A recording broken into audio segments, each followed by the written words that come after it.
Dr. Elena Vasquez adjusted her thick glasses nervously as the massive doors of the Galactic Assembly Hall slid open with a deep rumble. The sound echoed through the vast chamber like thunder, making her small frame tremble slightly. She clutched her worn leather satchel tighter against her chest, the one that contained years of research that nobody seemed to care about. The assembly hall stretched before her like a cathedral of alien architecture. Towering columns of crystalline material reached up into darkness, while bioluminescent veins pulsed along the walls in patterns that hurt human eyes to follow. Representatives from 12 different species sat in their designated sections, each area designed to accommodate their unique physiological needs. Elena's assigned seat was in the human delegation's corner, a small alcove that felt more like an afterthought than a place of honor. The humans had only been granted observer status in the assembly 3 years ago, after decades of proving they weren't a threat to galactic peace. Elena remembered the ceremonies, the speeches about humanity joining the cosmic community as junior partners. She walked carefully across the polished floor, trying not to slip on the smooth surface that seemed designed for beings with very different feet than hers. Every step echoed in the vast space, drawing attention she didn't want. Alien eyes turned toward her, some curious, others dismissive. She could feel their gazes like weight on her shoulders.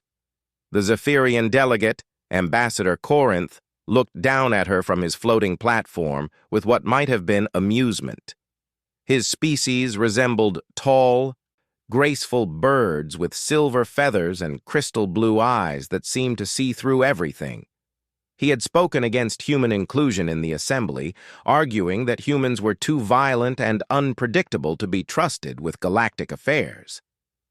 "Look how they scurry," he had said during one of the preliminary sessions Elena had watched from the observation gallery. "Like small animals afraid of their own shadows. This is what we're supposed to fear?" Elena found her seat and settled into it quietly. The chair was too large for her, designed for the average galactic citizen who stood nearly 8 feet tall. Her feet barely touched the ground, and she had to lean forward to reach the translation console. She activated it with trembling fingers, grateful when the universal translator began converting the alien languages into English in her earpiece. The session was already in progress. Chancellor Vexhai, the Assembly's leader and member of the ancient ethereal race, was discussing trade disputes between the Rigelian Mining Consortium and the Crystalline Collective. His voice carried across the chamber like music, the natural harmonics of his people making even mundane trade discussions sound like poetry. Elena tried to follow the proceedings, but her mind kept wandering to the data in her satchel. For 5 years, she had been analyzing deep space communications intercepted by Earth's monitoring stations. Most were routine transmissions between member species of the Assembly, but buried in the data, she had found something that made her blood run cold. Patterns. Hidden messages. A network of communications that didn't match any known language or encryption system used by Assembly members. The signals were coming from outside known galactic borders, from regions of space that had been declared empty by Assembly scouts decades ago. Elena had tried to report her findings through proper channels. She had submitted reports to her superiors, who passed them up the chain of command. Months went by with no response. When she finally received an answer, it was a polite dismissal. The signals were probably natural phenomena, they said. Space was full of mysterious radio sources. There was no need to worry the Assembly with what were likely false alarms. But Elena knew better. She had spent her entire career studying patterns in data, finding signals hidden in noise.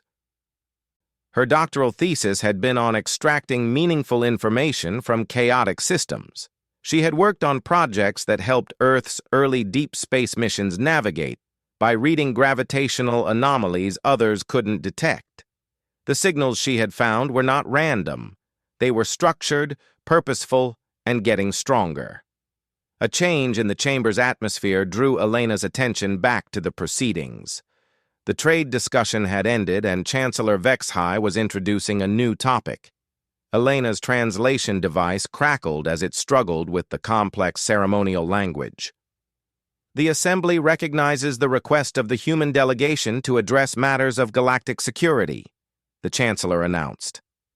Dr. Elena Vasquez of Earth has requested permission to present findings of potential concern. Elena felt her heart stop.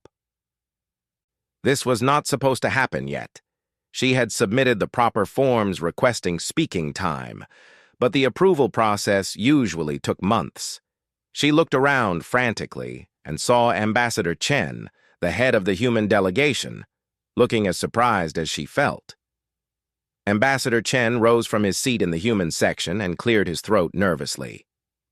Your Excellence, we appreciate the Assembly's attention to our request. However, Dr. Vasquez's presentation requires additional review before...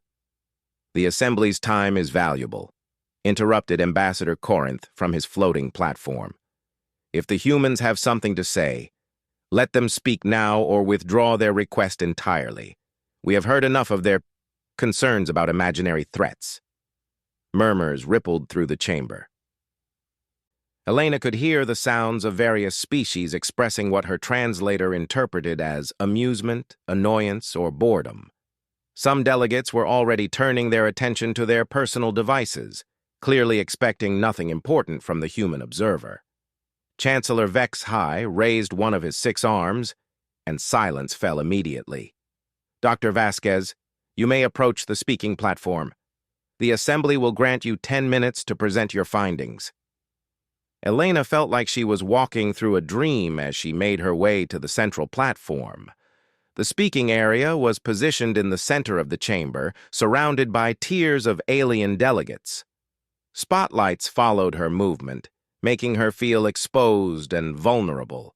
The platform itself was another reminder of how little the galactic community thought of humans.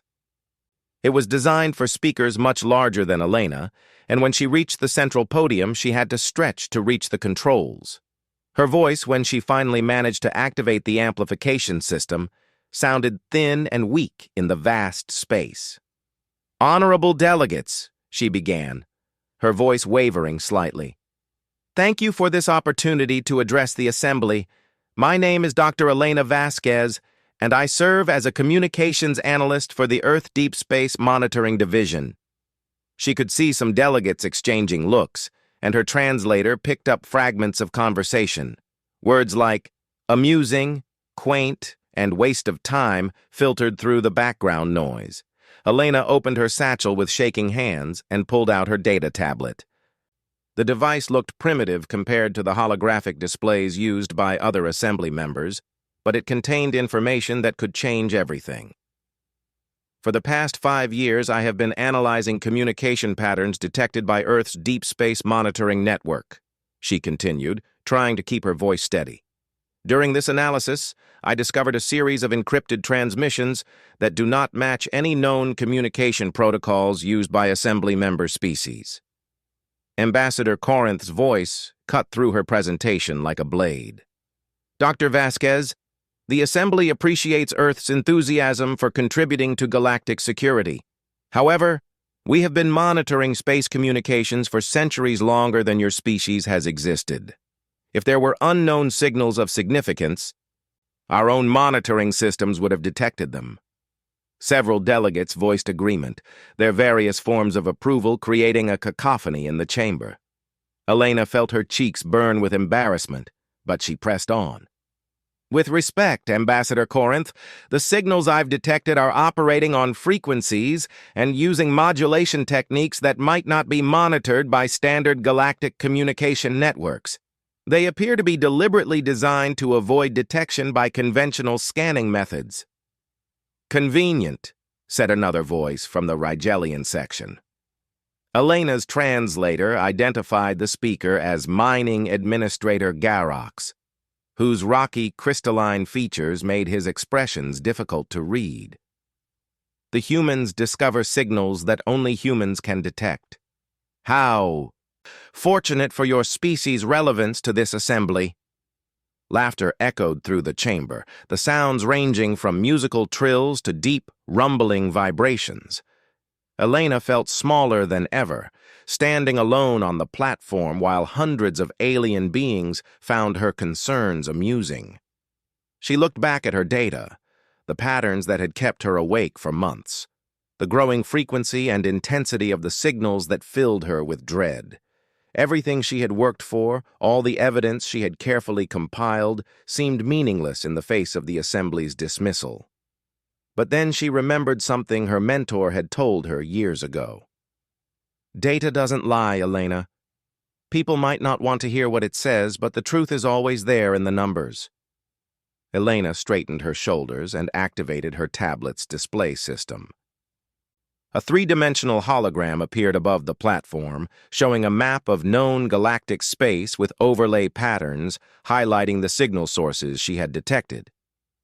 The signals originate from coordinates beyond the edge of our explored galaxy, she said, her voice growing stronger. They have been increasing in frequency by approximately 12% each month for the past 18 months. The mathematical progression suggests a countdown sequence.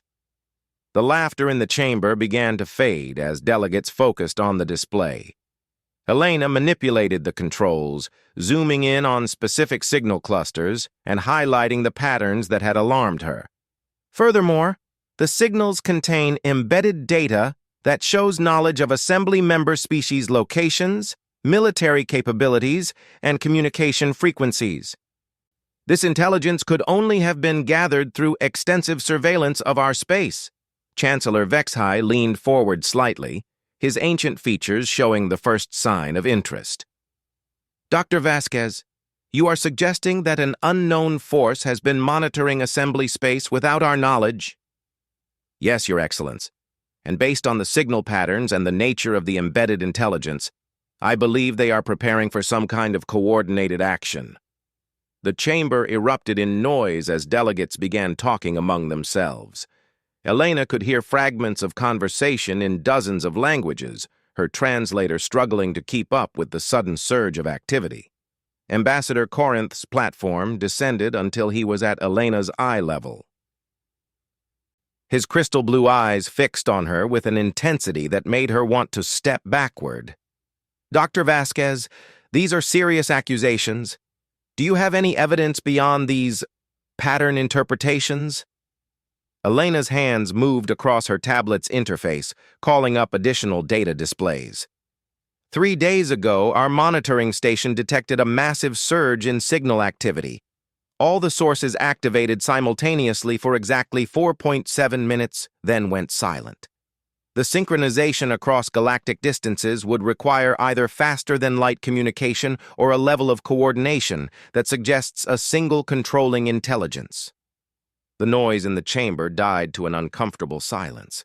Elena could feel the weight of hundreds of alien eyes on her as delegates absorbed the implications of what she was saying.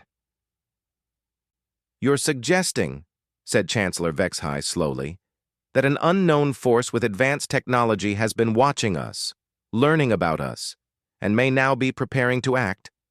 Yes, Your Excellence. And if the pattern analysis is correct, the countdown sequence will complete in approximately 72 standard hours. Elena stood alone on the platform, surrounded by silence and the distant hum of the chamber's systems. Her small human frame trembled slightly under the attention of the most powerful beings in the galaxy. She had delivered her warning, shared the data that had consumed her life for months. Now all she could do was wait to see if anyone would listen. In the growing silence, she realized that this was either the moment when humanity would be taken seriously by the galactic community, or the moment when she would be dismissed as a fearful creature jumping at shadows in space. Either way, there was no turning back now. The countdown was running, whether anyone believed her or not. The silence stretched for what felt like an eternity before Chancellor Vexhai spoke again. His melodic voice carried a weight that made every delegate in the chamber pay attention. Dr. Vasquez, the Assembly appreciates your dedication to galactic security. However, extraordinary claims require extraordinary evidence. What you have presented appears to be interpretation of data that could have many explanations. Elena felt her heart sink, but she forced herself to remain standing straight. She had expected this response, but it still hurt to see the dismissal in the Chancellor's ancient eyes. Ambassador Corinth's platform rose slightly, positioning him above Elena in a clear display of superiority. Your Excellence, with respect, we are wasting valuable assembly time on the fears of a species that has only recently discovered faster-than-light travel. Humans see threats everywhere because their evolution taught them to fear the unknown. Murmurs of agreement rippled through several alien delegations. Elena could see heads nodding, or the equivalent gestures for species that didn't have heads. The crystalline collective's representative, a being of living mineral that sparkled in the chamber's light, produced a sound her translator interpreted as contemptuous laughter. But then something happened that Elena hadn't expected. A new voice spoke from the section reserved for the Assembly's military advisors. Chancellor, if I may. The voice belonged to General Thexmore of the Draconian Fleet, a species known throughout the galaxy for their military prowess. The Draconians looked remarkably like the dragons from human mythology, though they had evolved on a world with 3 times Earth's gravity. General Thexmore was smaller than most of his kind, but still towered over every other being in the chamber. Chancellor Vexhide gestured for the general to continue. In my experience, intelligence threats often appear impossible until they become undeniable. Dr. Vasquez, you mentioned that these signals contain knowledge of our military capabilities. Can you be more specific? Elena's hands trembled as she manipulated her tablet's controls. A new holographic display appeared, showing communication intercepts with highlighted sections. General, the embedded data includes detailed information about patrol routes for the Rigelian Defense Fleet, communication frequencies used by the Zephyrian Diplomatic Corps, and what appears to be a complete inventory of the Crystalline Collective's mining operations in the outer spiral. The chamber erupted again, but this time the tone was different. Elena could hear alarm in the voices of several delegates, and she saw rapid consultations between representatives and their advisors. General Thexmore's golden eyes fixed on Elena with laser intensity. Dr. Vasquez, that information is classified at the highest levels. Even many Assembly members don't have access to complete fleet movement data. Yes, sir. That's what made me certain these signals represent a genuine threat. The level of intelligence gathering required would be far beyond what any single member species could accomplish without detection. Ambassador Corinth's feathers ruffled in what Elena recognized as a sign of agitation among his people. This proves nothing. The human could have fabricated this data to make her claims seem more credible. Elena felt anger flash through her for the first time since entering the chamber. She had spent years of her life on this research, sacrificing her career advancement and personal relationships to piece together a puzzle that could save billions of lives. To have her integrity questioned so casually was almost more than she could bear. Ambassador Corinth, she said, her voice carrying a steel that surprised even her. You're welcome to verify the data's authenticity through your own intelligence services. The signal intercepts include quantum signatures that cannot be falsified with current technology. Before Corinth could respond, an alarm began sounding throughout the chamber. The melodic tone was unlike anything in Elena's experience, but she could tell from the sudden tension among the delegates that this was not a routine announcement. Chancellor Vexhide rose from his seat, all 6 of his arms moving in complex gestures as he communicated with someone through his personal communication device. When he spoke, his voice carried an urgency that made Elena's blood run cold. The Assembly is informed that our monitoring stations have detected massive energy signatures in the void sector, approximately 15 light-years beyond our furthest exploration boundary. The chamber fell silent except for the continued sounding of the alarm.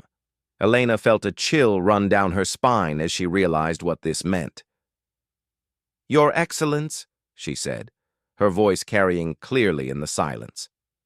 "The void sector corresponds exactly with the primary signal source I identified in my analysis." General Thexmore was already on his feet, his massive form moving with surprising grace as he activated his own command interface. "Dr. Vasquez, how long did you estimate before the countdown sequence completed?" Elena checked her tablet, though she had memorized the timeline hours ago. 68 hours and 43 minutes, General." "Chancellor." General Thexmore's voice carried the authority of someone who had fought in the border wars and survived encounters with beings from the galaxy's dark edges. "I recommend we take Dr. Vasquez's findings seriously and begin emergency preparation protocols." Ambassador Corinth's platform descended rapidly until he was face-to-face with Elena. "This is convenient timing, human. An alarm sounds just as your deadline approaches? How do we know this isn't some elaborate deception designed to make your species appear valuable to the Assembly?" Elena looked into the Zephyrian's crystal blue eyes and saw something she hadn't expected: fear. Despite his words, Corinth was beginning to believe her findings were real, and the implications terrified him. "Ambassador," Elena said quietly, "I hope you're right. I hope this is all a mistake or a deception or some natural phenomenon we don't understand. Because if I'm correct about what's coming, then none of our differences matter anymore." The alarm stopped suddenly, leaving the chamber in an oppressive silence. Chancellor Vexhai received another communication, and Elena watched his ancient features grow pale despite his alien physiology. "The energy signatures have disappeared," the Chancellor announced. "Our monitoring stations report that whatever was generating those readings has either ceased activity or moved beyond detection range." Elena felt her stomach drop. This wasn't how it was supposed to happen according to her projections. The signals had been increasing in strength and frequency, not disappearing. Unless... Her fingers flew over her tablet as she accessed the real-time data feeds from Earth's monitoring network. What she saw made her legs weak. "Your Excellence," she called out, her voice cutting through the nervous chatter that had begun among the delegates. "The signals haven't disappeared. They've changed. All sources have shifted to a new frequency range and are now broadcasting on channels used for short-range tactical communication." The implication hit the chamber like a physical blow. If Elena was right, whatever had been watching them from the darkness was no longer content to observe. They were preparing for immediate action. General Thexmore's command interface blazed to life with incoming data streams. Elena could see multiple priority alerts flooding his display, each one representing a potential threat to galactic security.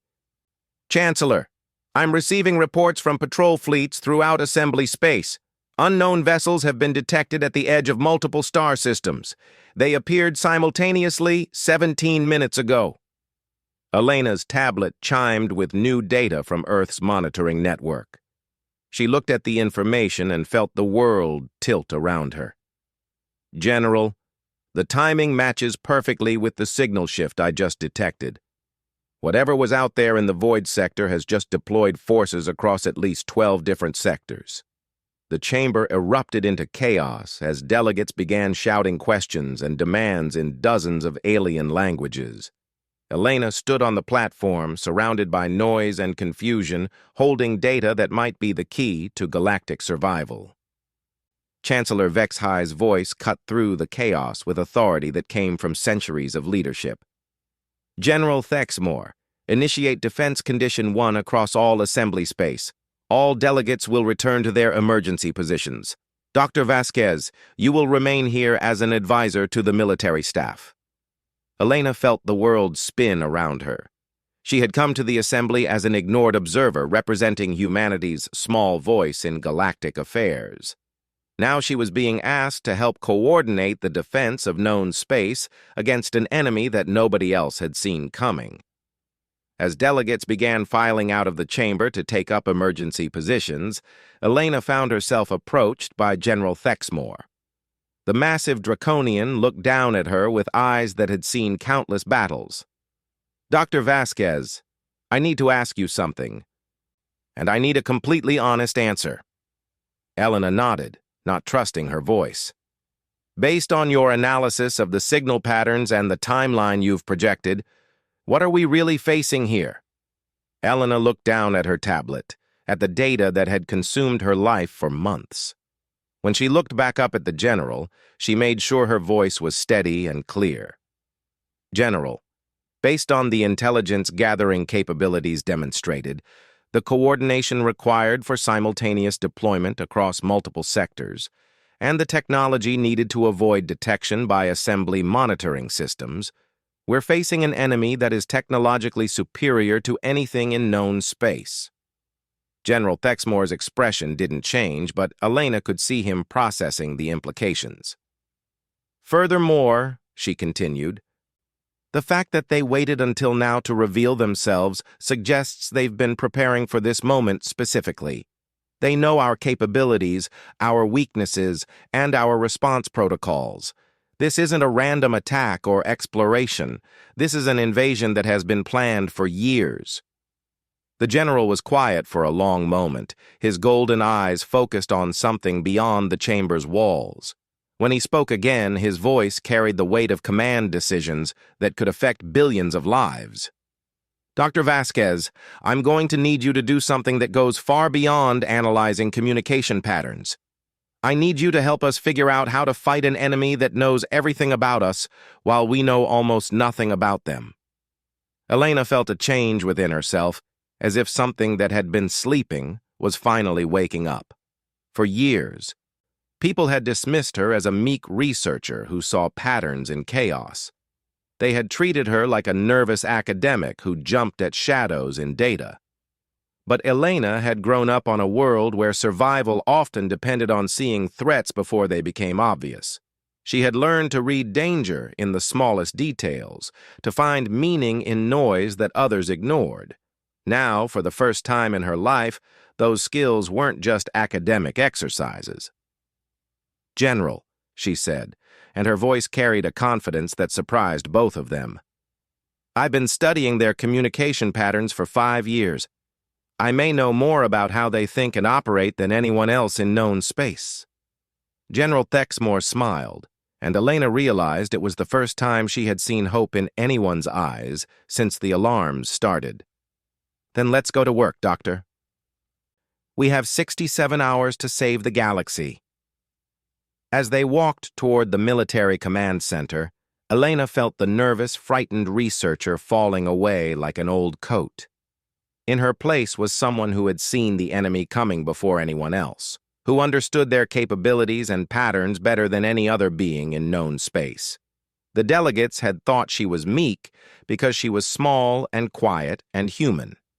They were about to discover that sometimes the most dangerous opponents were the ones nobody saw coming. The Assembly's military command center was a marvel of galactic engineering that Elena barely had time to appreciate.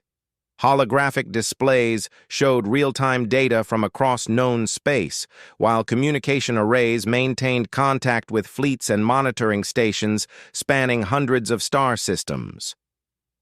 The center hummed with activity as officers from a dozen species worked frantically to coordinate the defense of their civilizations. Elena sat at a workstation that had been hastily modified for human physiology, her fingers dancing across controls as she analyzed incoming data. 67 hours had become 18 hours, then 6 hours, and now they were down to minutes before the enemy's projected arrival. General Thexmore stood behind her, his massive frame casting a shadow over her workspace. Around them, military advisors from every major species in the Assembly huddled over their own displays, trying to understand an enemy that defied every conventional strategy they knew. "Dr. Vasquez," the general said, his voice tight with tension, "our fleets are in position according to your recommendations.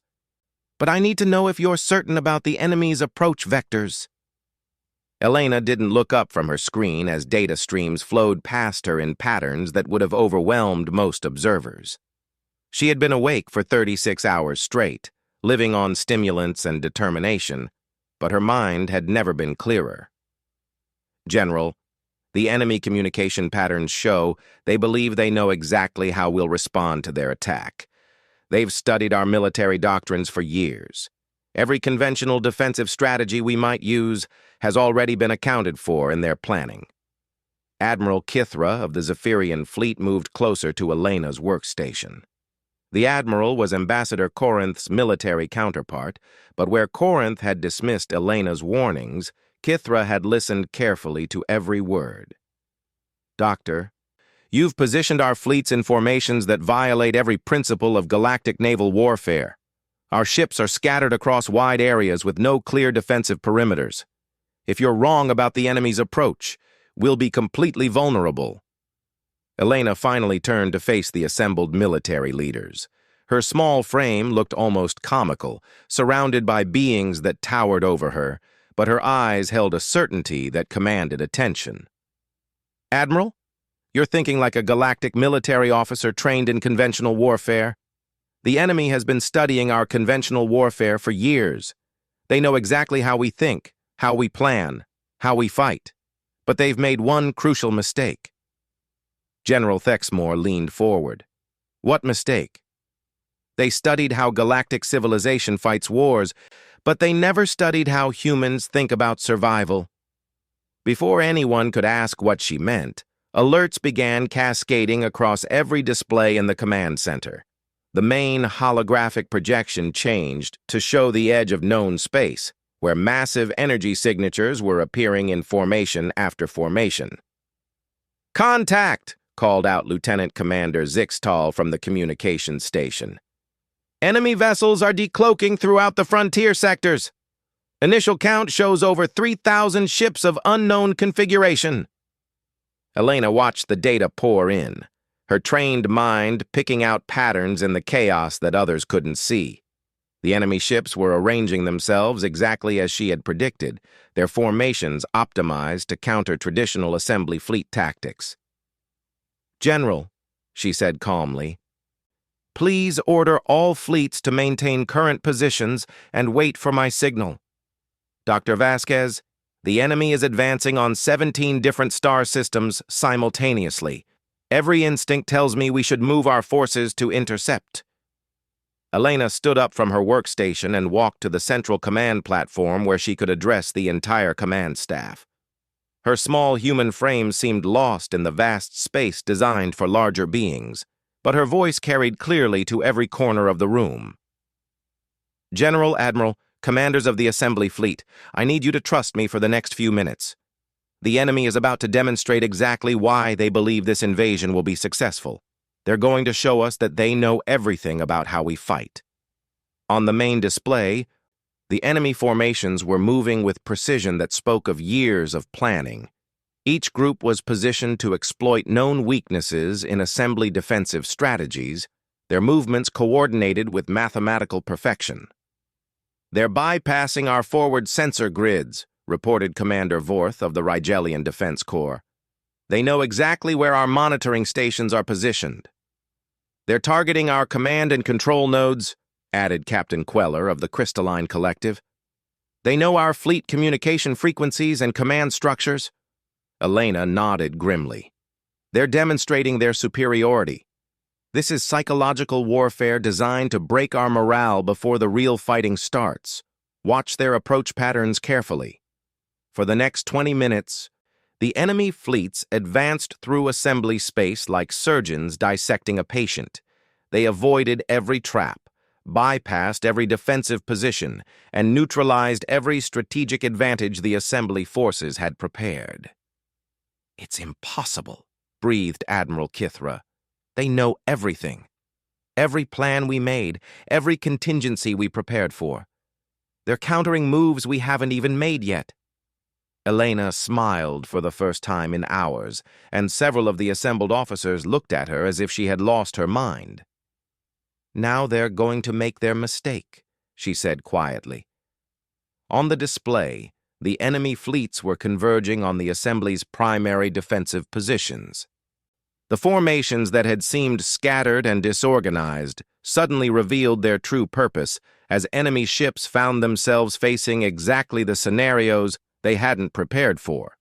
Elena moved to the communication console and opened a channel to every assembly fleet commander simultaneously.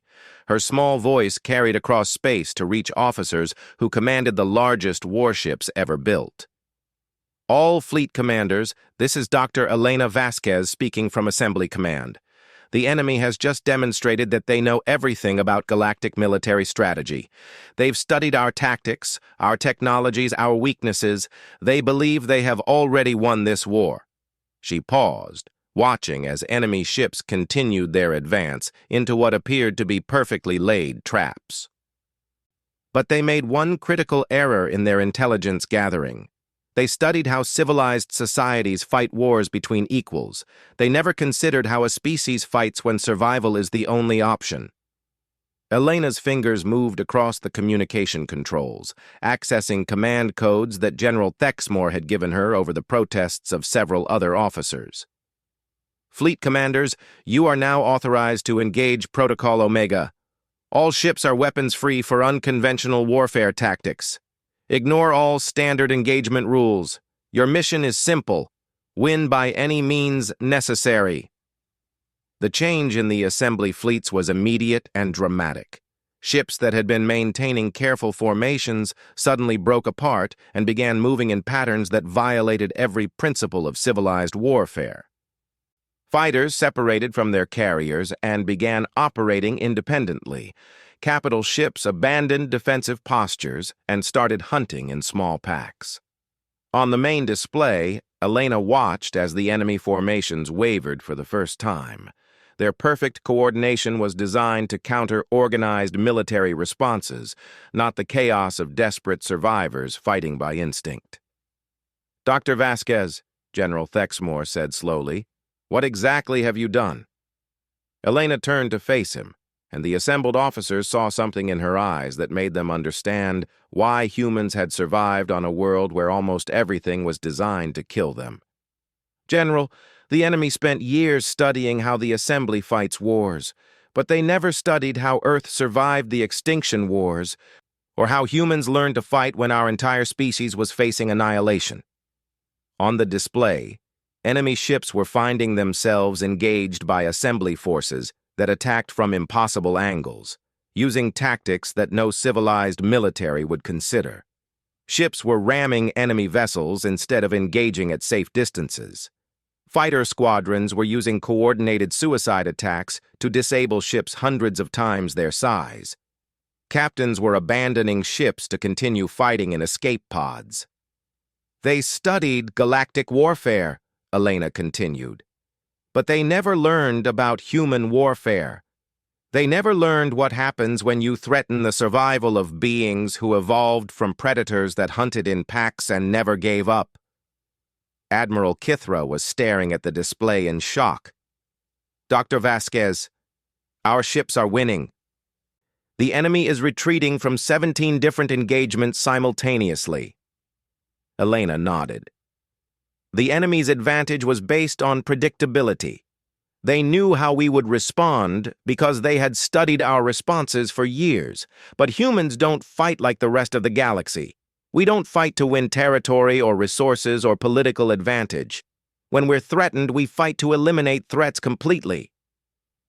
The tide of battle was turning visibly on the displays. Enemy ships that had advanced with confidence were now fleeing from assembly forces that fought with a savagery that galactic civilization had forgotten was possible. "Commander," Elena said, addressing the communications officer, "please open a direct channel to the enemy command vessel." Lieutenant Commander Zixtal looked uncertain. "Doctor, the enemy hasn't responded to any communication attempts." "They will now," Elena said with quiet confidence. Moments later, the main display flickered and resolved into an image that made every being in the command center step backward. The enemy commander was a creature of shifting shadows and crystalline edges, beautiful and terrifying in equal measure. When it spoke, its voice was like music made from breaking glass. Assembly forces, you fight like animals. This is not warfare as civilized beings conduct it. Elena stepped forward until she was clearly visible to the enemy commander. You're absolutely right. This isn't civilized warfare. This is human warfare, and you made the mistake of threatening our survival. The enemy commander's form shifted as it focused on Elena's small figure. You are the one who warned them of our approach. Impressive for such a primitive being, but your victory is temporary. We have studied your species as well as the others. Humans are predictable in their own way. Elena smiled, and something in that expression made the enemy commander's form waver uncertainly. You studied humans, but you studied the wrong humans. You looked at our diplomats, our politicians, our business leaders. You studied humans who were trying to fit into galactic civilization. She gestured to the displays showing the ongoing battles, where assembly forces were pushing the enemy back through sheer ferocity. You never studied the humans who kept our species alive when everything else on our world was trying to kill us. You never learned about the humans who fought wars where surrender meant extinction. You never understood that when you threaten human survival, you don't get civilized resistance. You get total war. The enemy commander was silent for a long moment, its crystalline features reflecting light in patterns that hurt to look at directly. This changes nothing. We will adapt. We will return. Elena's expression grew cold, and every officer in the command center felt a chill that had nothing to do with the room's temperature. No, you won't, because now you've taught us something about yourselves. You're used to fighting civilized enemies who follow rules and limit their responses based on moral considerations. She moved closer to the communication pickup, her small frame somehow projecting an aura of menace that filled the room. But humans don't follow those rules when our survival is threatened. And now that we know you exist, now that you've shown yourselves as a threat to galactic civilization, you've become a threat to human survival. Elena gestured to General Thexmore, who stepped forward with obvious reluctance. General, please inform the Assembly that humanity requests permission to pursue enemy forces beyond galactic boundaries for the purpose of eliminating this threat completely. The enemy commander's form flickered with what might have been fear. You cannot mean to pursue total extermination. No civilized species. We're not civilized, Elena interrupted. We're survivors, and we've learned that the only way to deal with existential threats is to eliminate them entirely. The communication channel went dead as the enemy command vessel jumped to faster-than-light speeds, joining the general retreat that was now visible across all sectors. General Thexmore looked down at Elena with an expression of awe mixed with concern. Dr. Vasquez, what you've just accomplished, the way you turned our fleets into something I barely recognize, is this really how humans fight? Elena looked around at the assembled officers from a dozen different species, all of whom were staring at her as if seeing her for the first time. General, for 5 years I tried to warn the galaxy about this threat using research and analysis and proper diplomatic channels. Everyone thought I was a meek little human who saw dangers in shadows. She gestured to the displays showing enemy ships fleeing in every direction, their perfect formations broken by forces that fought with controlled savagery. They were wrong about the threat, and they were wrong about humans. We spent millions of years learning how to eliminate things that threatened our survival. When galactic civilization is threatened, we don't just defend it. We eliminate the threat so completely that it can never threaten anyone again. Elena walked back to her workstation and began entering new commands into the tactical systems. Now, if you'll excuse me, I need to coordinate the pursuit forces. We have an enemy to hunt down and destroy, and I want to make sure they never get the chance to threaten anyone ever again. As she worked, the command center fell silent, except for the hum of machinery and the distant sounds of victory reports from across the galaxy. The delegates of the assembly had thought Elena Vasquez was meek because she was small and quiet and careful with her words. They had learned, in the most dramatic way possible, that humans who appeared meek were often the most dangerous of all. Elena hadn't just defeated an enemy assembly, she had taught the galaxy what it really meant to threaten human survival, and she was far from finished.